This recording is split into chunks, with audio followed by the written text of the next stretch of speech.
Ya, assalamualaikum warahmatullahi wabarakatuh. Waalaikumsalam warahmatullahi wabarakatuh. Ya, perkenalkan nama saya Yuwandika Purnama Artanto. Kali ini saya bersama dengan Mas Rizky selaku pelaku budidaya jamur tiram. Sebelum mengenal banyak tentang budidaya jamur tiram, ada baiknya kita perkenalkan dengan pelaku usaha tersebut, yaitu Mas Rizky. Assalamualaikum warahmatullahi wabarakatuh. Waalaikumsalam. Nama saya Iskandi, asal saya desa Karangasem, Situbondo, Kabupaten Situbondo. Saya kesini ikut istri saya ke Kesampirampak. Saya budidaya jamur tiram ini di desa Kesampirampak, Kampungan. Ini Mas, saya pribadi ingin bertanya-tanya mengenai budidaya jamur tiram ini. Ada beberapa pertanyaan yang ingin saya tanyakan tentang budidaya jamur ini. Yang pertama itu, sejak kapan Anda memulai usaha ini? Saya memulai usaha ini sejak tahun 2019. Sampai saat ini kurang lebih 2 tahun.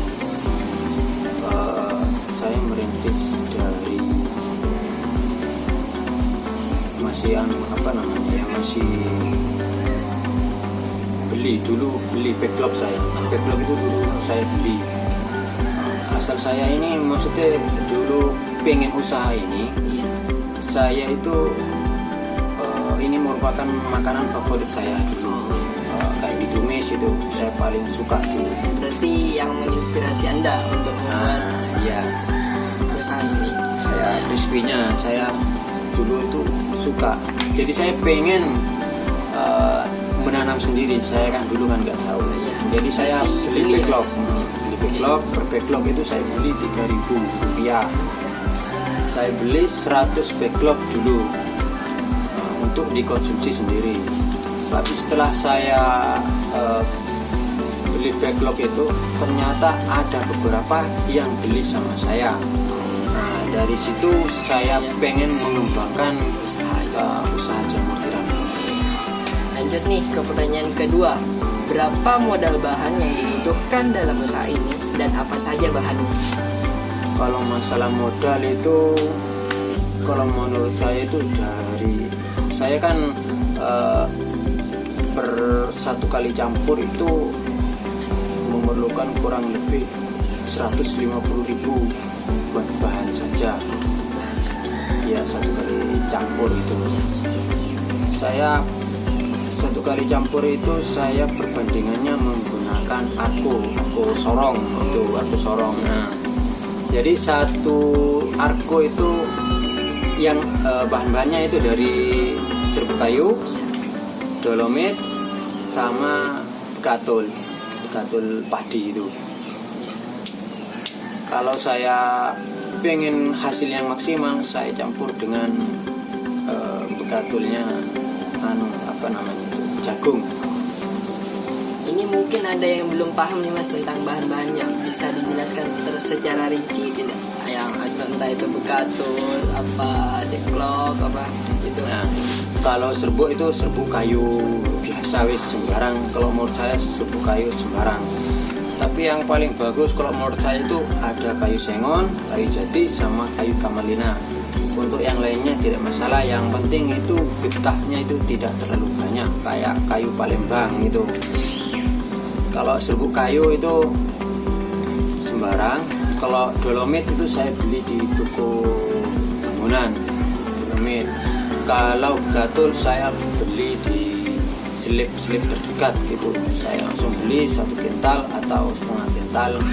Jadi kalau beli per kilo saya dibilang rugi enggak. Tapi cuma kalau beli banyak itu kan bisa dikasih lebih sama slip padi itu. Jadi lebih murah lah istilahnya daripada beli per kilonya. Lanjut nih ke pertanyaan selanjutnya nih Mas. Apa ada kendala dalam membangun usaha ini? Kalau kendala itu ada. Kalau kendala di awal itu ada. Kendalanya itu yang awal itu dari dananya. Dari dana itu ada. Dari dana itu sudah normal. kedua itu dari prosesnya, kayak dulu kan saya kan kayak membutuhkan steamer gitu kan. Nah, dari membutuhkan steamer itu saya kan membutuhkan dana. Nah, setelah saya nyicil buat beli drum, buat steamer dulu. Setelah buat steamer dulu, ini saya punya istilahnya nggak ada contoh atau nggak ada example gitu. Jadi saya cuma lihat foto saja, foto dari teman saya. Saya lihat foto, dari foto itu saya kembangkan sendiri buat steamer itu. Setelah saya buat steamer, saya proses sendiri. Dari prosesnya itu ke kayak pencampurannya bekatul sampai pencampurannya itu tadi lupa nggak ya prosesnya itu ya. Prosesnya itu kayak di serbuk kayu dicampur sama bekatul sama kilomit. Perbandingannya itu kalau saya itu per arco itu saya kasih 1 kilo bekatul, setengah gelas itu dolomit percampurannya. Jadi 1 kali campur saya langsung menggunakan arco 12 arco langsung. Nah, setelah dicampur semuanya jadi satu, bekatul sama dolomit sama serbuk kayu. Setelah dicampur semua, kemudian setelah tercampur semua saya kasih air kurang lebih 20% paling enggak wis, yang kalau di kepal itu enggak lepas, enggak hancur gitu, itu sudah cukup. Nah, setelah itu saya diamkan selama 2 hari, kurang lebih 2 hari atau 3 hari gitu, baru saya bentuk dengan proses buat backlog gitu.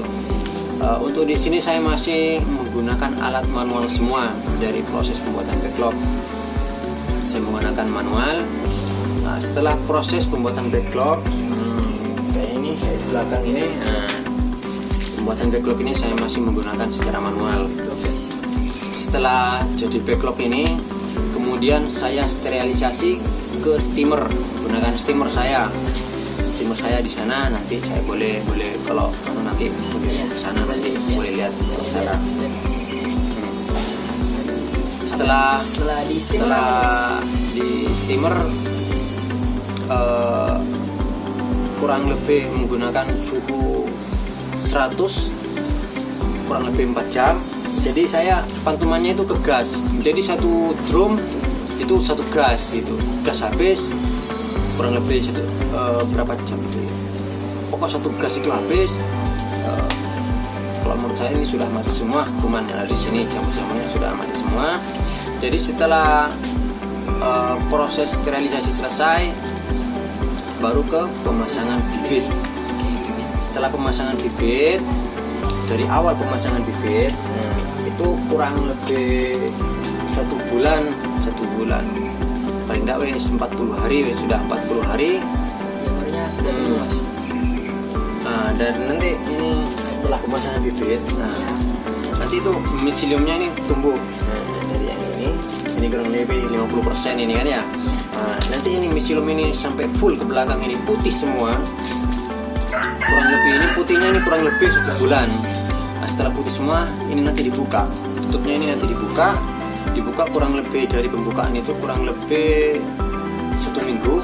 Jadi membutuhkan paling mudah wis 40 hari dari awal pembibitan sampai pembukaan, sampai muncul benih Jamur sampai muncul tunas jamurnya itu. Nah, setelah muncul itu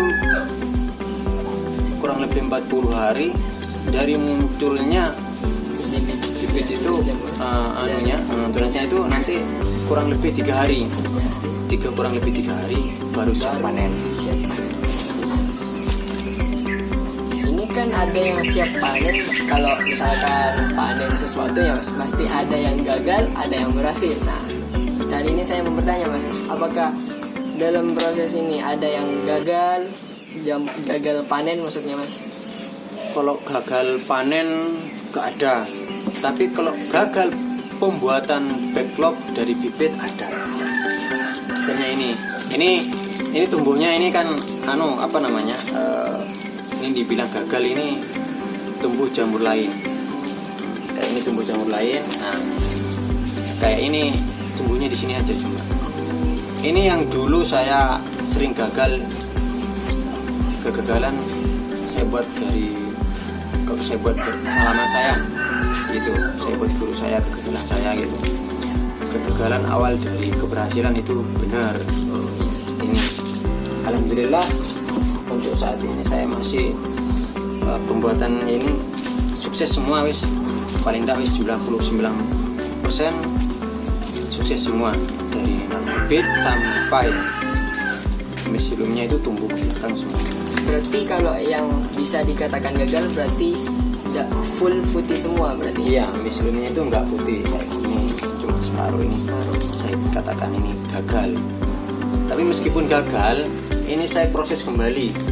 Bisa saya proses kembali. Serbuk kayunya ini bisa dicampur dengan serbuk kayu yang untuk mencampur selanjutnya. Jadi ini nanti ini digabung lagi sama Yang baru. serbuk kayu yang baru gitu. Istilahnya nggak terbuang dah, ada masih bisa diolah proses kembali. Yang terakhir nih Mas, bagaimana cara mendistribusikan hasil panen tersebut terhadap konsumen? Kalau saya ini setiap harinya itu saya kirim ke pasar. Ada yang dijemput sendiri sama Belija, ada yang diantar sendiri ke Belija sama saya, dan ada pembelian yang dijemput sendiri meskipun bukan Belija, kayak pemesanan kayak restoran atau warung-warung itu. Itu dia ngambil sendiri ke sini, ada yang COD-an di tempat sama saya. Kalau misalkan sampean melakukan promosi gimana Mas? Kalau promosi saya melakukan promosi, saya nggak melakukan promosi, cuma saya langsung otodidak, langsung ketemu langsung, saya naruh ini, saya naruh jamur. Berarti langsung bertemu dengan Langsung ketemu. Saya naruh jamur kayak di Belija, saya mau taruh di sini. Ada yang bayar langsung, ada yang masih bon. Oh iya. Tapi kebanyakan bon jadi. Iya Mas. Ya itu saja yang bisa saya sampaikan tentang budidaya jamur tiram dengan Mas Rizky. Ya kurang lebihnya mohon maaf. Assalamualaikum warahmatullahi wabarakatuh. Waalaikumsalam.